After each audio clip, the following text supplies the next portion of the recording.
And I call the member for Hotham. Thank you so much, Deputy Speaker. Deputy Speaker, tax policy doesn't always make for great dinner party conversation, but it's an incredibly important part of what the government does.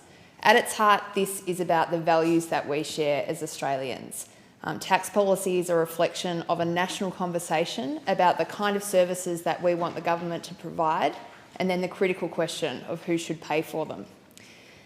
Deputy Speaker, this week, while we have been in Canberra, the Labor Party has tried to keep pressure on the Turnbull government as they continue to debate what we see as an incredibly damaging proposal for Australia's tax regime, and that is increasing the GST from its current rate of 10% to 15%, and additionally broadening the base of that tax to things that today aren't covered, things like fresh food, like health and like education. Deputy Speaker, I want to make it really clear to my constituents in Hotham that Labor is opposed to a GST increase and opposed to broadening the base of the GST. We're opposed to this because these are proposals that would see families pay more for things like groceries and school books. A proposal such as this one would see pensioners having to pay more for their heating costs and for their energy bills. And Deputy Speaker, we all acknowledge in the Parliament that there are tax issues that Australia faces, but what I wanted to talk today are the 5 critical reasons why I think the GST is not the answer to those issues that we face. The first reason that I wanted to cover off for the Parliament, Deputy Speaker, is that the GST is an unfair tax.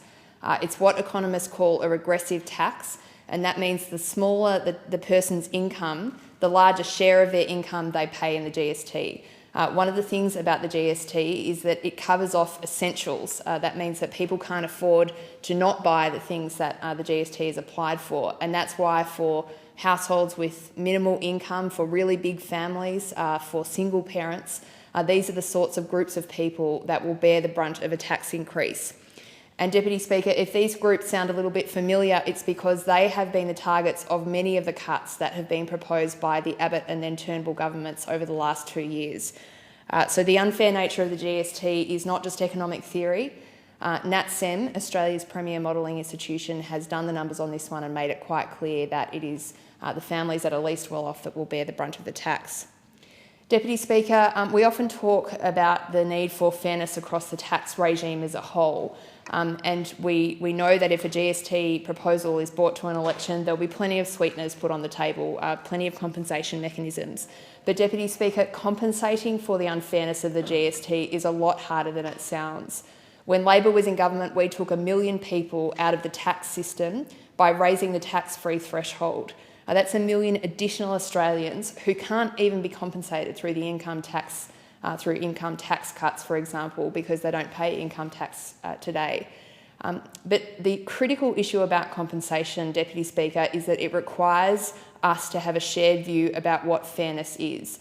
And I would say that this is a government, first under Tony Abbott, now under Malcolm Turnbull, which has done things like tried to put $100,000 cost on university degrees that will put university out of reach, tried to put a tax on people going to the doctor, which means that the sickest and poorest Australians bear more of the cost of our healthcare system. So the idea that we would trust this government to get fairness right on a delicate area like this, I think, is completely unfathomable. Deputy Speaker, a GST increase will be bad for the economy. In a consumer-driven economy like Australia, one of the important drivers of growth is how much money consumers have in their pockets.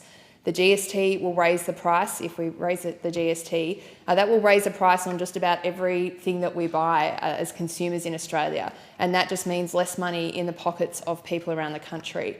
That's one of the reasons why I know there are a lot of small business owners around the country really concerned about this proposal. Not only will it add to the significant paperwork that they have to deal with through their BAS statements, but for grocers and butchers and newsagents, the people who rely on all of us as Australians as their customers, this is going to be a really significant challenge. Speaker, Labor is opposed to broadening the base of the GST because we don't want to increase the costs of things like health, like education, like fresh food. Governments should be trying to encourage people to spend on these things that are good for Australians, and increasing the GST would not help us with that. Finally, Deputy Speaker, Labor has a better answer. We want multinational tax avoiders in this country to pay proper tax. We want to make the superannuation system fair. Tax policy is about values, and we want the tax system to be fair. The GST is not the way to do it.